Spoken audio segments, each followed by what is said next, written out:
तो सबसे पहले ये जानेंगे कि स्थानांतरित कृषि या कर्तन दहन कृषि प्रणाली क्या है। तो सुनो सभी, यह कृषि का सबसे प्राचीन कृषि प्रणाली है, तरीका है। प्राचीन काल में लोग क्या करते थे, जंगलों को, झाड़ियों को साफ करके, काट करके और वहाँ खेती बाड़ी करते थे। साल 2 साल 2-3 सीजन जब वहाँ खेती करते थे और वहाँ की भूमि जो है अनउपजाऊ जब होती थी, उर्वरा शक्ति कम हो जाती थी, उपजाऊ नहीं रह जाती थी, तो फिर दूसरे जगह चल जाते थे। इसीलिए इसका नाम पड़ा स्थानांतरित कृषि, यानी कि स्थान बदल बदल कर। और दूसरा नाम है कर्तन दहन प्रणाली। तो कर्तन माने काटना, दहन माने जलाना। कर्तन माने काटना, दहन माने जलाना।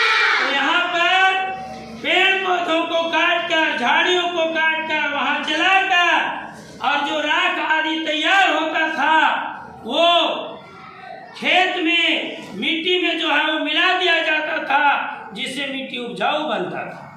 अब हम लोगों को जानना है कि इस कृषि प्रणाली को अलग अलग स्थानों में अलग अलग नाम था। तो आइए हम लोग जानते हैं कि भारत के उत्तरी पूर्वी भारत में जो है, उत्तर पूर्व भारत में इस स्थानांतरित कृषि का नाम क्या है? झूम। क्या नाम है? झूम खेती कहा जाता था। उसी प्रकार से इसी स्थानांतरित कृषि को छत्तीसगढ़ में दीपा कहा जाता है। स्थानांतरित कृषि को क्या कहा जाता था? दीपा।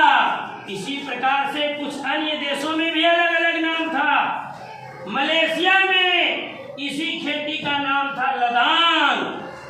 मलेशिया में इस खेती का क्या नाम था? लदान। उसी प्रकार से ब्राजील में इस खेती का नाम था रोका।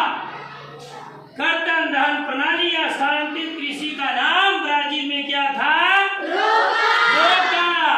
और उसी प्रकार से मैक्सिको में, कहाँ पर? मैक्सिको में इसी खेती प्रणाली का, कृषि प्रणाली का नाम था मिल्पा। क्या नाम था? मिल्पा। और हम और आगे चलते हैं, मध्य अफ्रीका में तो स्थानांतरित कृषि का नाम था मसोले। क्या नाम था? मसोले। कहाँ पर? मध्य अफ्रीका। कहाँ पर? मध्य अफ्रीका में। क्या नाम था? मसोले। और हमारे देश के बगल में श्रीलंका में इसको चेनो कहा जाता था। किस कृषि प्रणाली को? या कौन कृषि प्रणाली को? स्थानांतरित कृषि प्रणाली को या कर्तन दहन कृषि प्रणाली को श्रीलंका में चेनो कहा जाता था। इस प्रकार से स्थानांतरित कृषि का अलग अलग स्थानों पर अलग अलग नामों से जाना जाता है। यह बहुत ही इम्पोर्टेंट है। यह जनरल कंपटीशन आदि के भी एग्जाम में आता है, सिर्फ कक्षाओं में ही नहीं।